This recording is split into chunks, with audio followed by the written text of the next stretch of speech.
اور حضور احساس پیدا کرتے تھے. بخاری شریف میں قبیلہ غامدیہ کی اس عورت کا تذکرہ موجود ہے جو خود آئی تھی, کوئی گرفتار کر کے نہیں لایا تھا, وہ از خود آئی. احساس پیدا ہو گیا نا گناہ کا.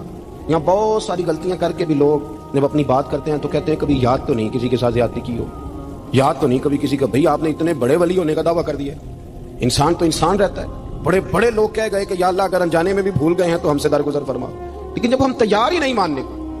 حضرت انس بن مالک کہتے ہیں وہ خاتون آئی, کوئی پکڑ کے نہیں لایا, کسی 14 دنوں کے ریمانڈ پہ نہیں اسے منوایا گیا, اسے وہ خود بخود آئی. اور کریم محبوب علیہ السلام کے سامنے جب وہ کھڑی ہوئی تو اتنے درد سے میں نے کم لوگ روتے دیکھے ہیں جس درد سے وہ روئی. عرض کرنے لگی حضور میں غلطی کر بیٹھی ہوں, مجھ سے زنا ہو گیا, مجھے پاک کر دیں. تو محبوب کریم علیہ السلام نے فرمایا تو کیسے ثابت کرے گی تو نے گناہ کیا؟ یعنی مجرم کو ثابت کرنا پڑ رہا ہے کہ میں گناہ گار. یہ وہ کمال ہے کہ انسانوں کو احساس ہونے لگے کہ یہاں ہم غلط ہیں. جب اعتراف جرم ہوتا ہے, جب بیماری کی تشخیص ہوتی ہے تو پھر اس کا علاج بھی ہو جاتا ہے. حضرت انس بن مالک کہتے ہیں وہ عرض کرنے لگی حضور میرے پیٹ میں ناجائز بچہ ہے. حضور نے فرمایا جا جب بچہ پیدا ہو تو پھر آنا. وہ 8 ماہ کے بعد آئی تو اس کی گود میں پھول سا بچہ تھا. حضور نے فرمایا واپس جا, جب روٹی کھانے لگ جائے تو پھر آنا. وہ 2 سال 2.25 سال دودھ پلاتی رہی.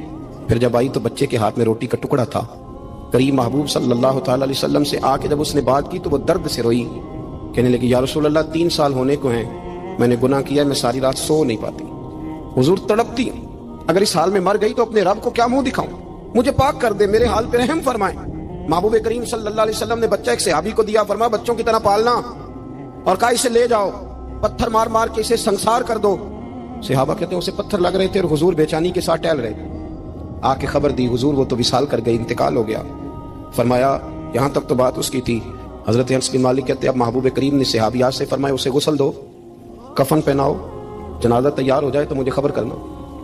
حضرت انس بن مالک کہتے ہیں غسل ہوا, کفن ہوا, جنازہ تیار ہوا تو حیران ہم تب ہوئے جب میرے محبوب نے فرمایا صفے بناؤ, میں خود جنازہ پڑھاؤں گا, میں خود جنازہ پڑھاؤں.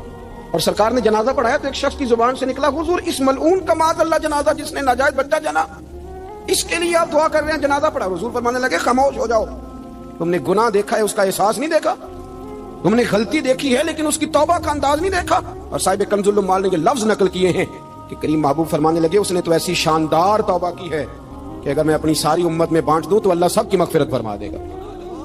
احساس جب پیدا ہو جاتا ہے نا اپنے دل کے اندر کہ یہاں میں غلط ہوں. ان العبد اذا اعترف ثم تاب تاب اللہ علیہ او کما قال نبی صلی اللہ علیہ وسلم, رواہ مشکات.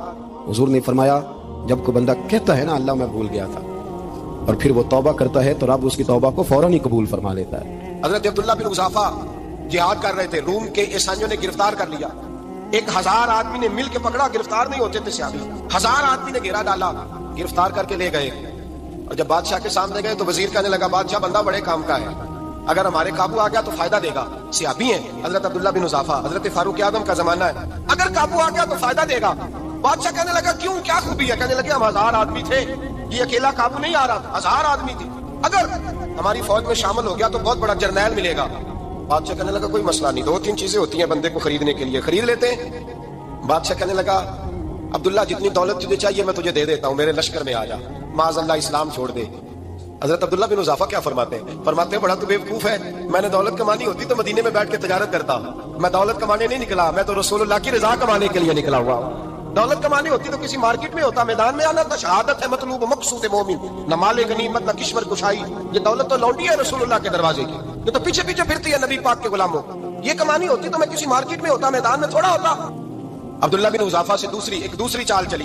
کہنے لگے میاں عہدہ جو تجھے چاہیے, میں بادشاہ ہوں, میرے نیچے جو عہدہ تو کہے گا وہ تجھے مل جائے گا.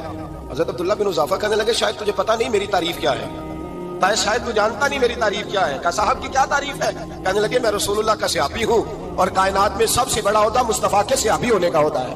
صحابہ وہ صحابہ تھے جن کی ہر صبح عید ہوتی تھی, خدا کا قرب حاصل تھا, نبی کی دید ہوتی تھی.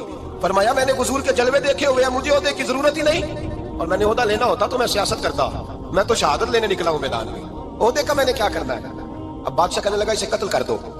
وزیر کہنے لگا نہیں, ایک بات اور ہے, مجھے ایک چال اور چلنے دو. کہا وہ کیا؟ کہنے لگے میری بیٹی بڑی خوبصورت ہے, مجھے موقع دو اپنی ہی بیٹی کو سجا بنا کے. وہ جوان جس کی جوانی اتنی بڑی ہے کہ 1000 آدمی مقابلے میں کھڑا نہیں ہوتا, اس جوان کے کمرے میں رات کی تنہائی میں بنا سوار کے بی بی کو بھیجا. وہ بی بی کہتی ہے میں ساری رات بن سور کے اس صحابی کے کمرے میں بیٹھی رہی، لیکن یہ کیا شخص تھا، ساری رات ہی مصلی پہ بیٹھا رہا، ساری رات ہی، کچھ دیر تھک جاتا تو یہ کریم رسول پہ درود پڑھنا شروع کر دیتا۔